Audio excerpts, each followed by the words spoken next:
ஜீவா ஒரு இன்டர்வியூவில் கேட்கும்போது சிவகார்த்திகோட கம்பேர் பண்ணி ஒரு கேள்வி கேட்குறாங்க. அதுக்கு அவர் சொல்கிறாரு, இல்லை நான் வந்து என் மார்க்கெட்டிங் டீமை சரியாக பார்த்துக்கல, அதனால தான் நான் வந்து வெற்றி அடையாமல் இருக்கேன் அப்படின்னு சொல்கிறாரு. இல்லை அதான் இப்போ நான் சிவகார்த்திகேயன் குறித்து ஒரு கருத்து தொடர்ந்து சொல்லிகிட்டு இருக்கேன். சிவகார்த்திகேயன் வளர்ச்சி இல்லை, அது வீக்கம். சிவகார்த்திகேயனுடைய உயரம்ங்கிறது செயற்கையாக உருவாக்கப்பட்டது அப்படின்னு நான் தொடர்ந்து சொல்லிக்கிட்டு இருக்கேன். அதை தான் அவர் வேறொரு வார்த்தையில் இன்னும் சொல்லப்போனால் கொஞ்சம் டிரான்ஸ்பரண்ட்டாக பேசியிருக்காருன்னு நினைக்கிறேன். என்னென்னா மற்ற ஹீரோக்களை விட சிவகார்த்திகேயன் பார்த்திங்கன்னா இன்றைக்கி இவ்வளோ பெரிய அளவில் பேசப்படுவதற்கு காரணம் அவருடைய இணைய கூலிப்படை. ஒரு ஐடி நிறுவனம் மாதிரியே பல பேருக்கு சம்பளம் கொடுத்து இந்த வேலையை வந்து பண்ணிக்கிட்டு இருக்காரு. அவருக்கு துதிபாடணும், அவருடைய போட்டியாளர்களை காலி பண்ணணும், இதுதான் அவர்களுக்கு கொடுக்கப்பட்ட அசைன்மெண்ட்டு. அதைத்தான் இவங்க பண்ணிக்கிட்டு இருக்காங்க.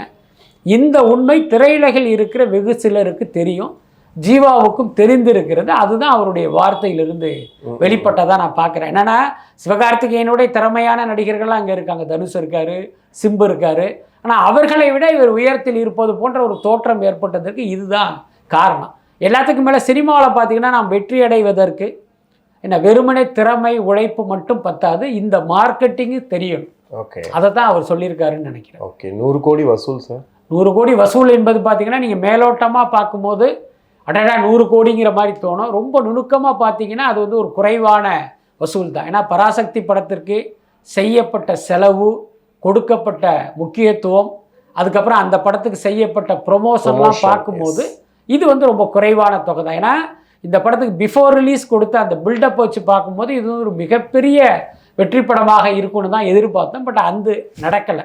இப்போ உதாரணத்துக்கு பாருங்க, முதல் நாள் இந்த படம் உலக அளவில் 27 கோடி ஏதோ போட்டாங்க. அப்போ முதல் நாள் 27 கோடி அப்படின்னா அந்த 100 கோடி வசூலை இந்த படம் 4லிருந்து 5 நாட்களுக்குள் வசூல் பண்ணியிருக்கணும். அதுதான் சரியான வரவேற்பு, அல்லது முதல் நாள் வரவேற்பு அப்படியே சஸ்டெயின் ஆனதாக அர்த்தம்.